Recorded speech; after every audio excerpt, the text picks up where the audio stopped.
복음서에는 요한이라 이름하는 두 사람이 나오고 있지요.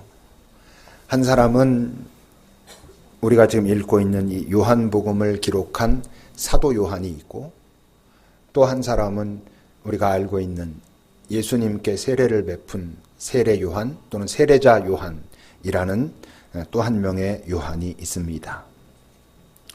따질 필요 없지만 굳이 따진다면 여러분, 사도 요한과 세례 요한 둘 중에 더 급이 높은 사람은 누구일 것 같습니까?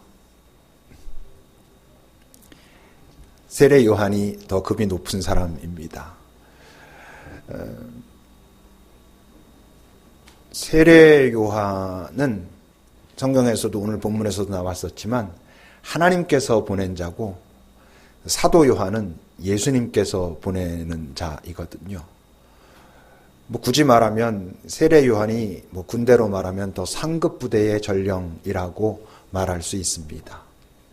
그런 게 아니어도 세례 요한이 더 급이 높다라고 굳이 말할 수 있다면, 또 사도 요한도 그것을 인정할 수밖에 없을 것 같은 이유는, 이 세례 요한이 아마 예수님의 어머니 마리아 또는 아버지 요셉, 그 정도 분들을 제외하고는 예수께서 직접 어떤 가르침을 가르치신다든지 또는 어떤 표적을 보이신다든지 하는 그의 공적인 삶을 시작하기 전에 그 예수가 누구인지를 알아본 그런 아주 몇 안 되는 사람이 바로 세례 요한이었었거든요. 1장 33절, 34절을 여러분 보세요. 이 말은 세례 요한이 자기의 제자들에게 하고 있는 말입니다. 나도 그를 알지 못하였다. 그러나 나를 보내어 물로 세례를 베풀라 하신 그이가 누구? 하나님. 하나님께서 그의 마음에 그런 사명을 주시고 네가 그 일을 감당하라 하시고 그 일을 기다리고 준비하고 있었던 그런 사람이었다는 거죠. 자신이. 그 하나님께서 나에게 말씀하시되 성령이 내려서 누구 위에든지 머무는 것을 보거든 그가 바로 앞으로 성령으로 세례를 베푸는 이인 줄 알라라고 먼저 나에게 말씀하셨고, 그래서 내가 기다렸고, 그런데 내가 보니 예수 저분에게 바로 그와 같은 일들이 일어나는 것을 보면서 그가 하나님의 아들임을 내가 알아보고 증언했다라고 말하는 거예요. 그러니까 아직 예수님은 공적인 삶을 시작하기도 전에 세례 요한은 그 하나님께로부터 직접 받은 계시의 마음을 기억하고 있다가 그 현상을 보고 그동안 기다리던 하나님의 아들이 바로 저분이구나 라고 알아봤다는 거지요.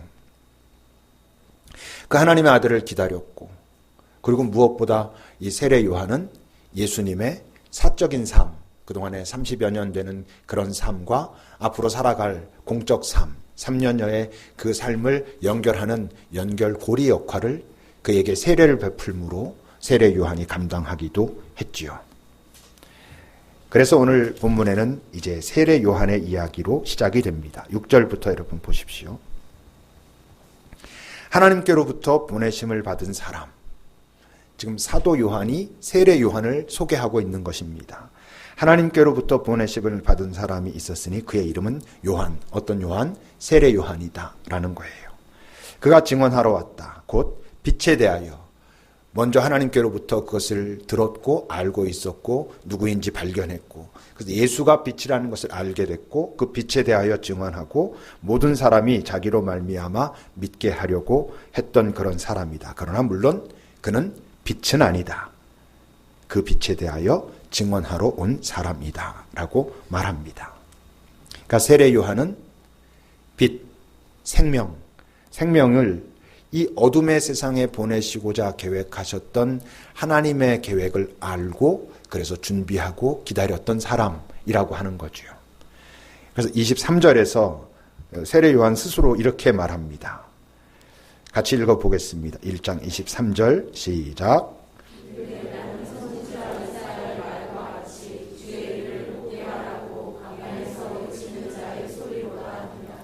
주의 길을 곧게 한다는 것은 그분께서 오셨을 때 잘 걸어가실 수 있도록 미리 길을 닦고 준비하는 역할을 했다라는 거예요.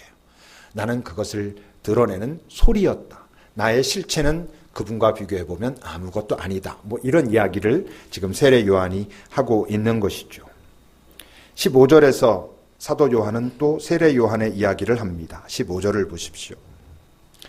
요한이 그에 대하여 증언하여 외쳐 이르되 내가 전에 말하기를 내 뒤에 오시는 이가 나보다 앞선 것은 나보다 먼저 계심이라 한 것이 이 사람을 가리킴이라 라고 세례 요한이 말했었다라고 지금 사도 요한이 기록하고 있는 것이죠.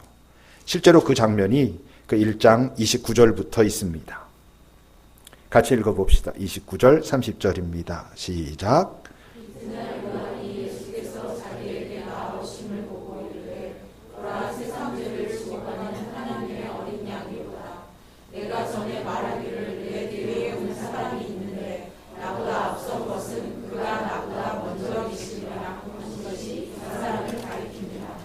우리가 알다시피 세례 요한이 그 증언을 할 때마다 먼저 예언처럼 말할 때마다 내 뒤에 어떤 분이 오신다.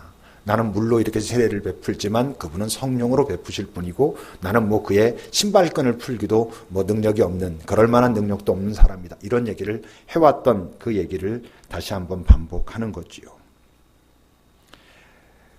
세례 요한은 아주 정확한 자기 정체성, 자기가 누구인지를 정확하게 알았고 그것을 지켰고 그랬기 때문에 그는 자기가 누릴 수 있는 기쁨, 자기의 기쁨 또는 자기 다음일 때에만 누릴 수 있는 기쁨을 누리고 살았던 바로 그 사람이었습니다.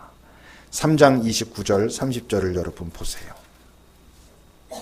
이 장면은 이제 어떤 장면이냐 하면 세례 요한에 대해서 아주 자세한 배경 설명들이 많이 나와 있지는 않지만 세례 요한은 그 당시로 말하면 개혁운동, 갱신운동을 하던 나름대로 그룹이 있는, 나름대로 영향력이 있는 사람이었습니다. 이제 그 사람이 자기 그룹과 함께 그 사역을 감당하다가 예수님이 오셨죠. 예수님이 오시고 예수님도 이제 자기 그룹이 만들어졌잖아요. 제자들도 만들어지고 따르는 사람들도 생기고 이랬다는 말이에요. 그러니까 그 현실 속에서는 어땠냐면 묘한 긴장도 있었던 거예요. 이제 그동안은 누가 주도적인 세력이었어요? 세례 요한의 그룹이 주도적인 세력으로 일을 해왔었어요. 예수님이 나타났고 예수님의 그룹이 만들어졌어요. 그러니까 이제 그들에게로 사람들이 많이 몰려갔어요. 그러니까 오늘 이 장면은 뭐냐 하면 세례 요한의 제자들이 세례 요한에게 와서 약간 투덜대고 있는 것입니다. 선생님, 지금까지 다 우리 따라오고 우리 얘기 듣고 그러던 사람들이 전에 선생님이 세례 준 그분에게로 이제 사람들이 다 가고 있습니다. 이런 이야기를 했을 때 지금 세례 요한이 그 제자들에게 대답하고 있는 이야기입니다. 29절 30절입니다. 읽어봅시다. 시작.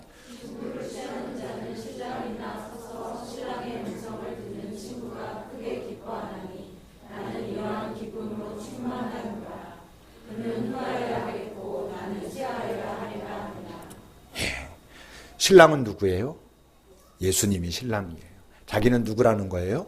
신랑의 친구라는 거예요. 나는 신랑의 친구로 신랑이 오기를 기다렸고 이제 신랑이 도착하였으므로 신랑이 이야기를 하고 주도하는 게 맞고 나는 그가 그렇게 하는 것을 보면서 나의 기쁨이 어떤 기쁨? 신랑의 친구로서의 기쁨이 충만하다라고 말하는 거예요. 그러면서 뭐라고? 그가 흥하는 게 맞고 나는 쇠해야 돼 라고 말하고 있어요. 하나님께서 보실 때도 세례 요한이 쇠하는 걸까요? 아니, 참 너 귀하다, 고맙다, 너는 참 너답고 네가 감당할 일을 잘 감당해줘서 나의 계획에 너는 아주 소중한 그런 조력자다라고 말하지 않겠습니까? 그러니까 그는 지금 말하기는 그가 흥하고 나는 쇠하는 게 맞아라고 하지만 쇠하는 듯 하지만 실제로는 세례 요한은 세례 요한이기 때문에 누릴 수 있는 그 기쁨으로 충만하다라고 말하고 있는 것이죠. 우리가 제대로 나의 기쁨, 내가 누릴 수 있는 나의 기쁨을 누리지 못하는 이유는 뭔지 알아요? 다른 사람이 되고 싶어 해서 그래요. 내 것이 아닌 다른 어떤 것에 내 마음을 뺏기고 내 시간을 뺏기고 내 정력을 뺏기기 때문에 우리는 나의 기쁨을 누리지 못하고 살지요. 여러분, 내가 나답게 살 때 그때 누릴 수 있는 나의 기쁨은 이 세상 다른 어떤 것과도 바꿀 수 없는 아주 소중한 그런 경험이거든요. 세례 요한은 그것을 경험하며 살았다는 거예요. 그러니까 세례 요한에 대한 이야기는 요한복음뿐만 아니라 사복음서 모두에서 나름 꽤 자세하게 설명되어 있어요. 대충 이렇게 지나가진 않았어요. 물론 세례 요한의 그 역할 자체가 아까도 말한 것처럼 예수님의 사적인 삶과 공적 삶을 연결하는 링크 역할을 하는 그 세례 장면이 있기 때문에 이야기했기도 하지만 이 복음서의 저자들이 세례 요한에 대해서 갖고 있는 마음은 어떤 거겠어요? 존경의 마음이 있는 거예요. 자기네들도 예수의 제자이긴 하지만 세례 요한은 못 따라갔거든. 복음서에 나오는 제자들은 계속 헤매는 모습이잖아요. 그런데 세례 요한은 헤매지 않았거든. 정확하게 보고 그의 삶을 딱 살아가는 삶을 보면서 훗날 복음서를 기록하면서 돌아봐도 세례 요한 그분은 정말 대단한 분이었다. 우리랑은 급이 다른 분이었어. 뭐 이런 그 존경의 표현들이 있는 것이죠. 예수님께서도 인정하셨습니다. 누가복음 7장 28절에서 예수님이 이렇게 말씀하시죠. 내가 너희에게 말하노니 여자가 낳은 자 중에 요한, 어떤 요한? 세례 요한. 세례 요한보다 더 큰 자가 없다. 그러셨어요. 그러나 하나님의 나라에서는 극히 작은 자라도 그보다 크다라고 또 뒤에 덧붙이셨어요. 하나님의 나라, 공간복음서에서는 생명, 영생 이런 단어보다 하나님의 나라라는 표현을 더 많이 쓴다고 했죠. 그러니까 하나님의 나라에서는 지극히 작은 자도 세례 요한보다 크다. 이건 무슨 소리예요? 지금 여기서 말하는 하나님의 나라는 하나님의 나라로 이제 들어간 자 이런 의미예요. 이 땅에서의 오히려 그 푸슈케가 멈추고 이젠 온전한 조회, 그 생명만으로만 이제 존재하고 있는 자. 그건 이제 어때요? 갈등, 고민, 헷갈림, 흔들림이 없는 온전한 존재.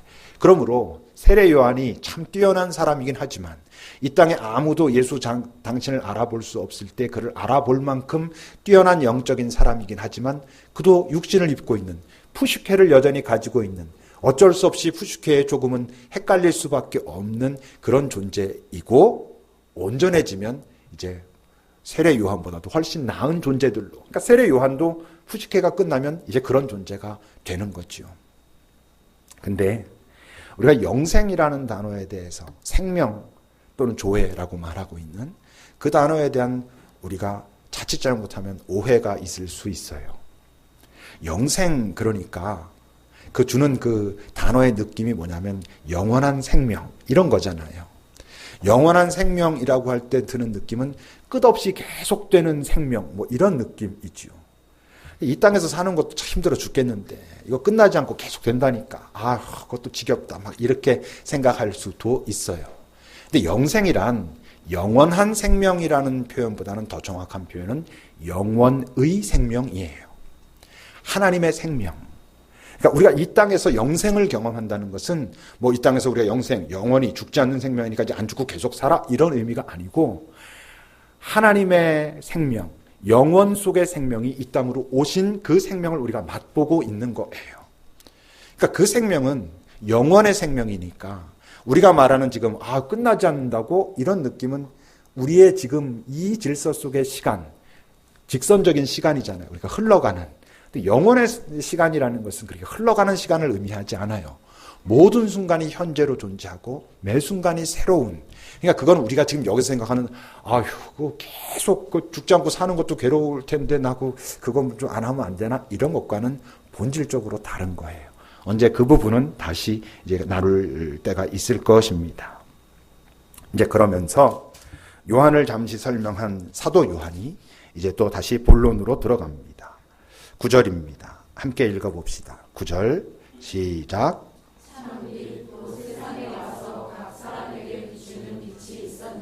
네.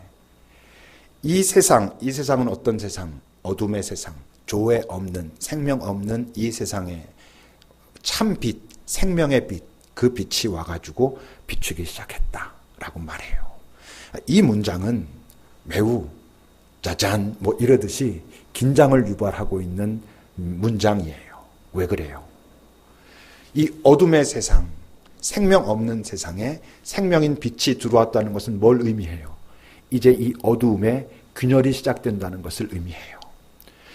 균열이 시작된다는 것을 의미하니까 거기엔 또 다른 어떤 의미가 있냐면 이 어둠의 본질이 여기로 이제 들어온 그 생명에게 저항하는 일들이 벌어진다는 것을 의미해요. 다시 말하면 이 문장은 이제부터 본격적으로 영적 전쟁이 시작될 것이다 라는 것을 말하고 있는 거예요. 그런데 각 사람에게 그 빛은 비쳤다 그러죠. 빛이 이렇게 비추면 우리 모두에게 비치잖아요. 빛이 이 땅에 와서, 그 생명이신 빛이 이 땅에 와서 어둠과 싸워가지고 어둠을 물리치면 다 빛이 되면 얼마나 좋아요. 각 사람에게 근데 그 빛이 비췄다는 얘긴, 생명이 각 사람에게 비췄다는 얘긴 이제 각 사람에겐 어떤 책임이 있다는 거예요. 그가 그 빛을 자각하고 인정하고 받아들이고 뒤에 나오는 영접하고 이런 것과 다 있어요. 결국 빛이 이 땅에 어둠의 세상에 와서 어둠 속에 살아가고 있는 각 사람들에게 비쳤다는 건 이제 그 각 사람들이 선택해야 되는 문제가 남았다라는 것을 의미합니다. 10절입니다. 같이 읽어보겠습니다. 시작.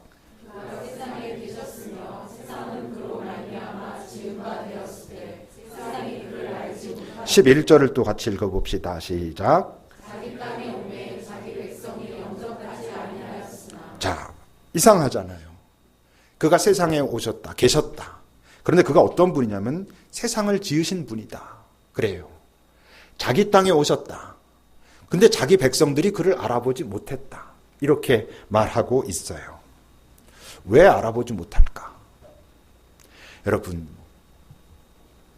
그게 정말 너무 어려워서 소수만 알 수 있고 또는 가질 수 있고 될 수 있고 이런 것들을 이 세상에선 참 중요한 거라고 말해요. 그래서 소수만 아는 것, 소수만 되는 것, 소수만 갖는 것이 중요하고 사람들은 서로 그것을 가지려고 하고 그것을 가졌을 때 잘 산다라고 말하는 거예요. 그런데 성경은 그렇게 말하지 않아요.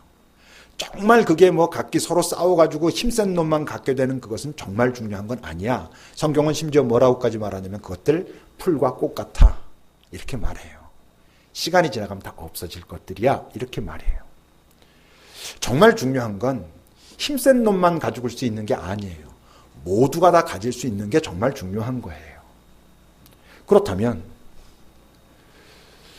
예수님이 이 땅에 오셔가지고 참 빛인 생명인 그분이 이 땅에 오셨는데 그를 알아보지 못하는 이유는 뭘까?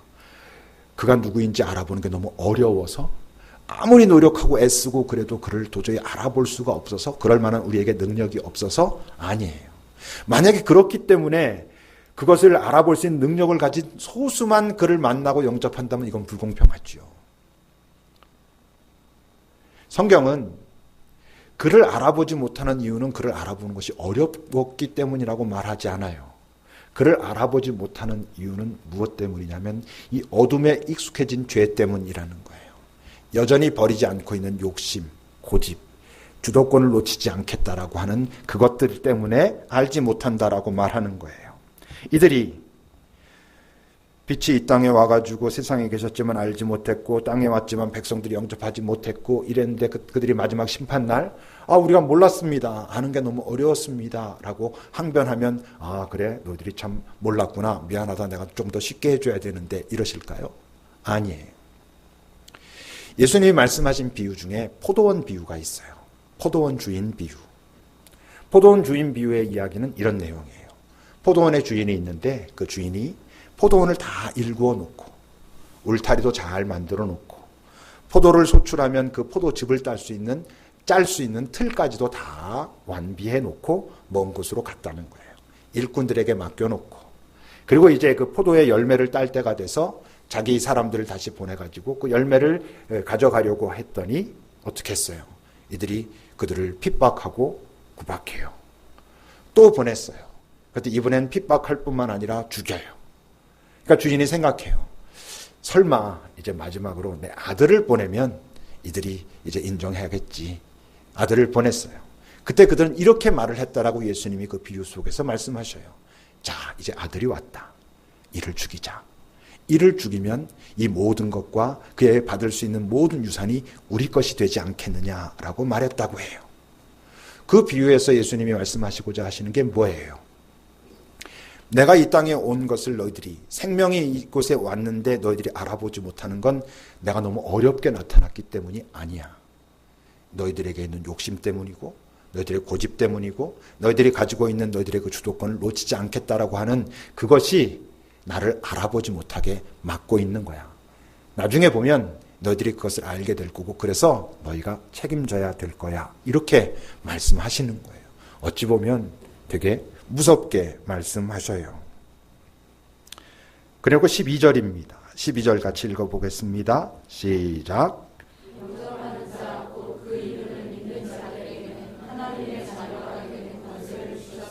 예, 하나님의 자녀가 되는 권세는 좋은데 그 앞에서 11절에서 아무도 알아보지 못했다 이래놓고는 영접하는 자는 그렇게 됐다라고 하니까 그 간극이 너무 커 보여요.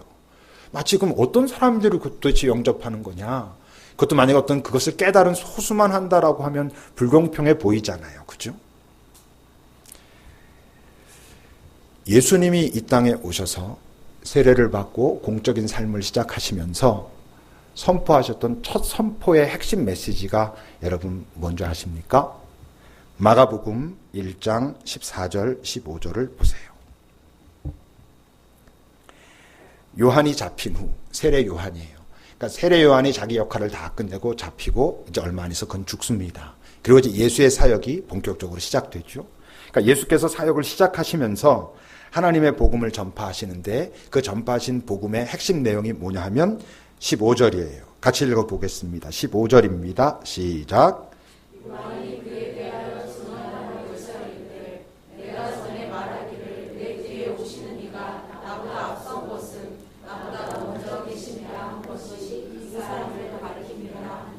네, 잘못 나왔습니다.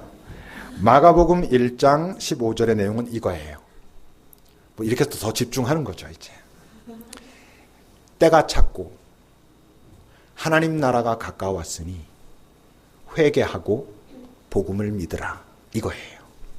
이게 예수께서 선포하신 첫 번째 핵심 메시지예요. 뭐 정말 딱 그게 첫 번째인지 모르지만 이 저자들이 볼 때 가장 예수님께서 초반에 말씀하신 핵심 메시지가 이거라는 거예요. 때가 찼다. 하나님의 나라가 가까이 왔다. 그러므로 회개하고 복음을 믿어라. 이것이 예수님의 핵심 메시지였다는 거예요. 때가 찼다는 것도 중요한 이야기예요. 하나님 나라가 가까이 왔다는 이 마가복음이 지금 말하고 있잖아요. 마가복음에서 공간복음은 하나님의 나라로 주로 사용하고 우리가 요한복음에서는 생명이란 단어가 주로 사용된다 했죠. 그러니까 하나님 나라가 가까이 왔다라는 말은 생명인 내가 지금 이곳에 왔다라고 말씀하시는 것과 같아요. 그러니까 앞에 있는 때가 찼고 하나님 나라가 가까이 왔다라는 것도 매우 중요한 이야기지만 그 이야기는 어쨌건 정황이에요. 이 예수님이 하신 말씀이 실현되는 출발은 뭐예요? 회개예요. 회개하고 복음을 믿으라 라고 말씀하시는 거예요. 그렇다면 회개, 메타노메오라는 뜻이에요. 메타라는 단어는 변화 이런 뜻이고요. 노메오라는 뜻은 자각하다, 알게 되다, 깨닫다 이런 뜻이에요. 그러니까 회개는 자각하고 변화되다 이런 뜻이에요. 그래서 우리가 보통 뭐 돌아섬 이렇게 말하기도 하지요. 그러니까 회개는 그냥 쉽게 이렇게 쑥 하는 게 아니에요. 회개는 정직해야지 알 수 있어요. 그래서 정말 잘 살펴서 자각했을 때 일어나는 변화인 거예요. 그리고 깊이 살펴야 되는 것이죠. 그런데 회개하라라고 말씀하셨는데 회개는 여러분 두 종류가 있어요. 그냥 우리가 가장 일반적으로 사용하는 회개는 뭐 보통 많은 사람들이 기도하고 이럴 때 지난 한 주간도 우리가 삶을 이렇게 살았고 그래서 죄송합니다. 용서해 주십시오라는 의미의 회개가 있어요. 다시 말하면 뭐 우리 이 안에서 말한다면 예수를 믿고 난 다음에 내 삶의 행위들의 잘못된 부분들에 대해서 하나님 앞에 고백하고 또 용서를 구하고 잘해보겠습니다라고 다짐하고 하는 의미의 회개가 있어요. 근데 예수님이 말씀하신 회개는 그런 것을 말씀하시는 게 아니에요. 더 본질적인 회개예요. 그 회개는 어떤 회개냐 하면 타자가 필요하다는 것을 깨닫게 되는 회개예요. 무슨 말이냐면 이건 존재에 대한 회개. 내 존재를 가만히 살펴보면 우리 모두가 다 알 수 있어요. 내 힘으로는 어쩔 수 없는 부분이 있구나. 내가 나를 해결할 수 없구나. 내 안에 있는 이 어두움과 죄된 이 어떤 본성들이 나로 하여금 죄를 짓지 않을 수 없게 만들어가는 그런 어떤 것이 내 안에 있구나. 나 혼자 가지고는 안 되겠구나. 이런 회개가 있어요. 예수님께서 말씀하신 회개란 그 본질적인 첫 번째 회개를 말해요. 아마 여기 있는 모든 분들이 그것을 깊이 실제적으로 경험했는지 안 했는지 모르지만 잘 생각해 보면 그 회개의 내용은 아마 인정할 거예요. 여기 있는데 나는 그런 회개는 할 필요가 없어. 나는 온전해. 내가 살짝 지금 실수하고 약간 딴 길로 나와 있어서 그렇지 마음만 먹으면 나는 온전하게 그렇게 살아갈 수 있어 라는 사람은 없을 거 아니겠어요. 그 회개를 하라는 거예요. 그 회개를 해야 그 다음에 뭐가 필요하다는 걸 아냐면 타자가 필요하다는 걸 아는데 예수님이 말씀하신 그럼 회개하고 복음을 믿어라 그랬어요. 복음이 뭐예요? 자주 말했죠. 복음이란 다른 게 아니에요. 예수가 그리스도다. 이 말이 복음이에요. 왜 그 말이 복음일까? 예수가 그리스도입니다. 예수가 구원자입니다. 예수가 나를 구원합니다라는 고백이요. 예수 그리스도라는 고백이. 베드로의 신앙 고백이죠. 주는 그리스도시요 살아계신 하나님의 아들입니다. 그게 그 복음을 받아들인 고백이에요. 그러면 그 복음을 받아들인다는 건 다시 말해서 예수가 나의 구원자입니다라는 것을 받아들인다라고 한다면 그 전제가 뭐예요? 예수가 나의 구원자요를 받아들이는 전제는 첫 번째로 나는 구원이 필요한 존재입니다라는 거죠. 내가 구원이 필요하니까 그가 나의 구원자라는 고백을 나중에 하게 되는 거겠지. 두 번째는 또 뭐가 있어요? 나는 구원이 필요한 존재인데 나는 나를 구원할 수 없습니다라도 전제되어 있으니까 예수가 나의 구원자지. 그러지 않다면 내가 나를 구원합니다. 이렇게 말하겠지요. 나는 나를 구원할 수 없구나. 그리고 나는 구원자가 필요하구나. 이 자각이 앞에서 말한 회개예요. 그 복음을 믿는다는 건 그렇다면 뭐라고? 예수 그분이 나의 구원자입니다. 라는 게 복음을 믿고 인정하고 받아들이는 거예요.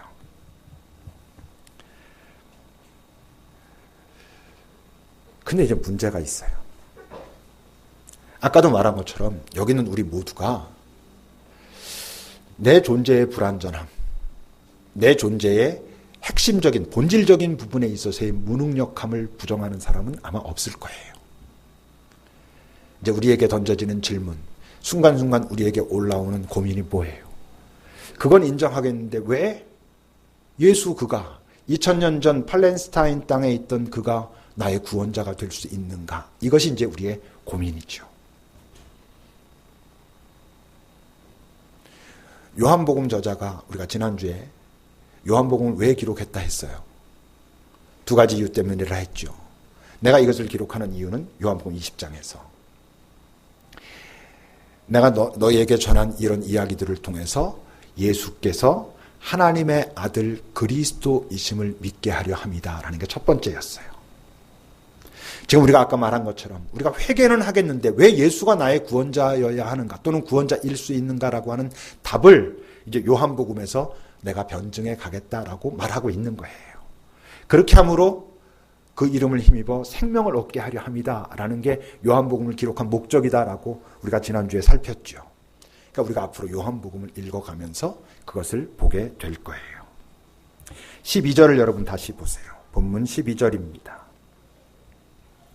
그러니까 영접하는 자, 그 이름을 믿는 자, 이걸 다른 말로 하면 뭐예요? 영접하는 자는 그 이름을 믿는 자예요. 다른 말로 하면 복음을 믿는 자예요. 그 복음을 믿는 자들은 하나님의 자녀가 되는 권세를 주셨다라고 이 이야기도 뭐예요? 선언이에요. 이것은 지금 그것을 경험한 자의 선언이고 앞으로 요한복음을 쭉 읽어가면서 이 부분을 내가 변증해 가겠다라고 말하고 있는 거예요. 그러니까 이걸 어떻게 금방 받아들여 라고 고민하실 필요가 없어요. 앞으로 어떻게 변증을 하는지, 그래서 나를 어떻게 설득하는지 잘 따라가 봐야지 이러면 돼요. 14절입니다. 같이 읽어보겠습니다. 14절 시작. 말씀이 육신이 되어 우리 가운데 거하시며 우리가 함께 영광을 보니 아버지의 독생자의 영광이요 은혜와 진리가 충만하더라. 이것도 뭘 같아요? 고백이에요. 생명을 경험한 자가 고백하는 거예요. 지금 생명을 경험한 자가 그에 대한 찬양을 하고 있는 거예요. 그러니까 여기서 지금 이 고백이 내 고백이 아니어도 괜찮아요. 앞으로 요한복음을 계속 읽어가면서 이 부분이 내가 이 고백이 무슨 고백인지 너희들에게도 말해줄게 라고 지금 요한이 이야기하고 있는 거예요. 16절과 17절을 봅시다. 같이 읽어봅시다. 시작. 우리가 다 그의 충만한 데서 받으니 은혜 위에 은혜로라. 율법은 모세로 말미암아 주어진 것이요 은혜와 진리는 예수 그리스도로 말미암아 온 것이다. 16절도 역시 찬양이에요. 내가 그것을 경험하고 나니까 그 충만한 데서 그의 충만함으로부터 내가 받고 나니까 이게 은혜로 받는 것이구나라는 걸 알겠다는 거예요. 그러면서 아주 중요한 얘기를 지금 하고 있어요. 17절을 보면 율법과 은혜, 진리가 지금 이렇게 대비되고 있어요. 그죠? 그리고 모세와 예수가 대비되고 있어요. 율법과 모세는 문제가 있었다. 그건 나쁜 거다. 이렇게 말하는 걸까요? 아니에요. 율법이 왜 나쁜 거겠어요? 율법이 뭐예요? 하나님께서 주신 계명인데. 그러니까 율법이 가리키고 있는 방향은 옳아요, 옳지 않아요? 옳아요. 율법이 말하고 있는 것은 인간 존재가 살아가야 하는 방향인 게 맞아요. 근데 문제가 뭐냐 하면 그 율법은 약속의 땅에 데려다 놓을 수가 없어요. 그 대표적인 상징이 바로 모세 자신이에요. 하나님께서 모세에게 율법을 주셨어요.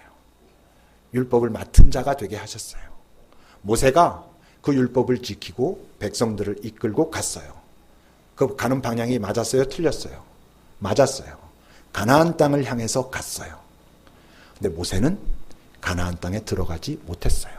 그 약속의 땅에 들어가지 못했어요. 그 앞에서 그는 끝났어요. 왜? 모세가 어겼던 실수들 때문에 들어가지 못했어요.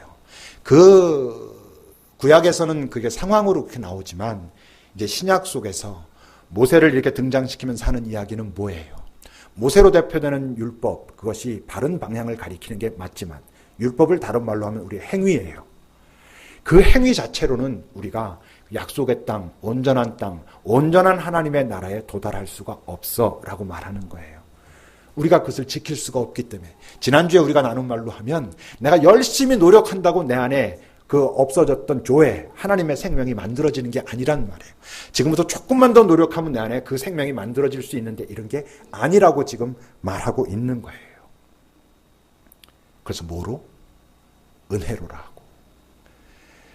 생명의 문제는, 조회의 문제는 내 노력으로 되는 게 아니라 이 땅에 오신 생명의 본체이신 예수 그리스도와 나와의 관계를 통해서 그가 내게 분여해 주심으로 그가 내게 흘려 보내주실 때 그 생명이 내 안에서 다시 살아나게 된다는 것을 어땠다는 거예요? 믿으라는 거예요? 아니에요. 내가 경험했다는 거예요. 앞으로 내 그 경험이 어떤 과정을 거쳐서 일어났는지 알려주겠다는 거예요. 그러면서 마지막 18절입니다. 같이 읽어봅시다. 시작.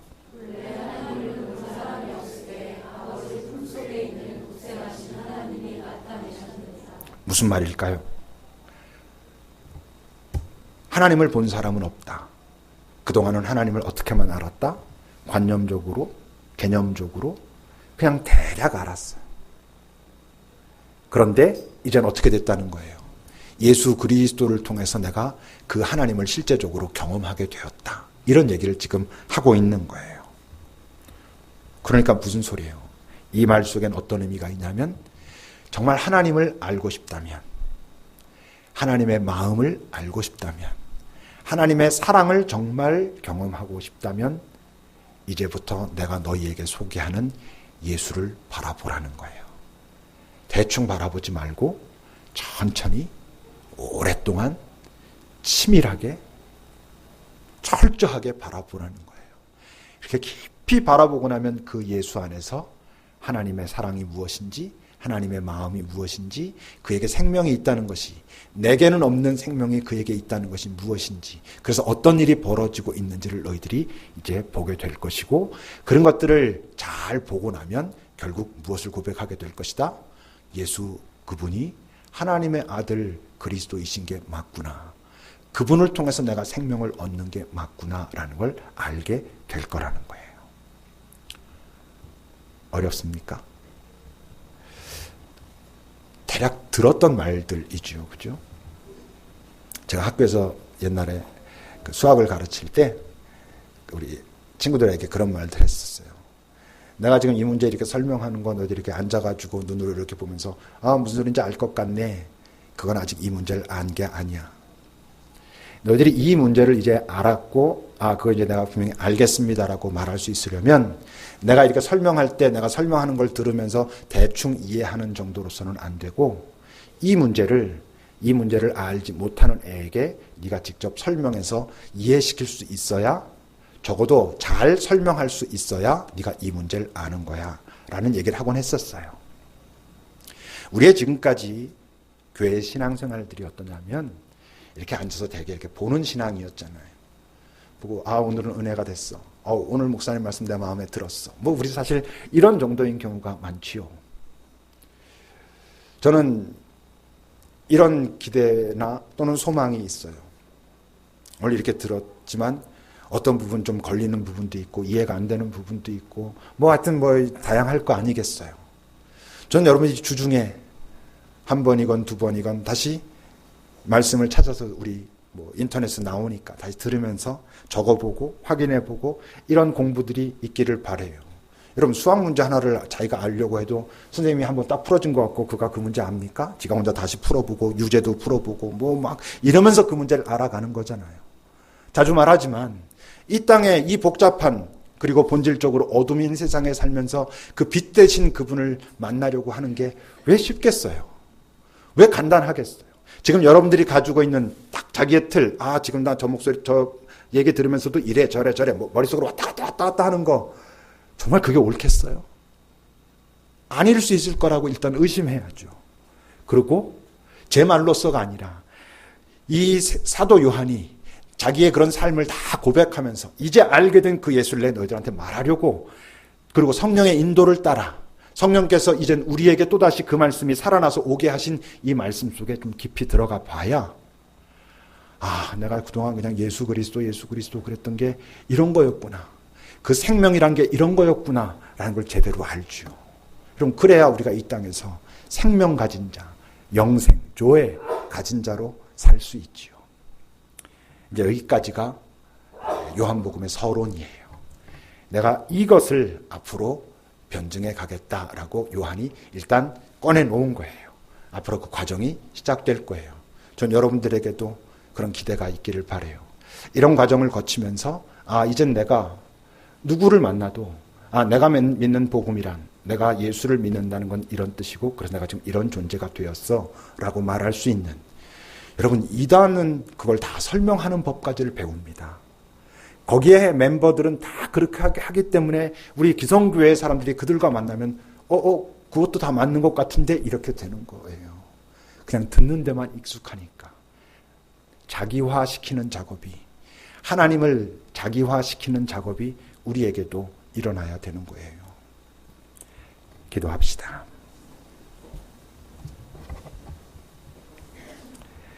다시 오늘 본문을 제가 낭독합니다. 마음속에 와서 닿는 부분을 잘 새겨보십시오. 하나님께로부터 보내심을 받은 사람이 있으니 그의 이름은 요한이라. 그가 증언하러 왔으니 곧 빛에 대하여 증언하고 모든 사람이 자기로 말미암아 믿게 하려 함이라. 그는 이 빛이 아니요 이 빛에 대하여 증언하러 온 자라. 참 빛 곧 세상에 와서 각 사람에게 비추는 빛이 있었나니 그가 세상에 계셨으며 세상은 그로 말미암아 지은 바 되었으되 세상이 그를 알지 못하였고 자기 땅에 오매 자기 백성이 영접하지 아니하였으나 영접하는 자 곧 그 이름을 믿는 자들에게는 하나님의 자녀가 되는 권세를 주셨으니 이는 혈통으로나 육정으로나 사람의 뜻으로 나지 아니하고 오직 하나님께로부터 난 자들이니라. 말씀이 육신이 되어 우리 가운데 거하심에 우리가 그의 영광을 보니 아버지의 독생자의 영광이요 은혜와 진리가 충만하더라. 요한이 그에 대하여 증언하여 외쳐 이르되 내가 전에 말하기를 내 뒤에 오시는 이가 나보다 앞선 것은 나보다 먼저 계심이라 한 것이 이 사람을 가리킴이라 하니라. 우리가 다 그의 충만한 데서 받으니 은혜 위에 은혜로라. 율법은 모세로 말미암아 주어진 것이요 은혜와 진리는 예수 그리스도로 말미암은 것이니라. 본래 하나님을 본 사람이 없으되 아버지 품속에 있는 독생하신 하나님이 나타내셨느니라.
예수께서 이 땅에 오신 그날부터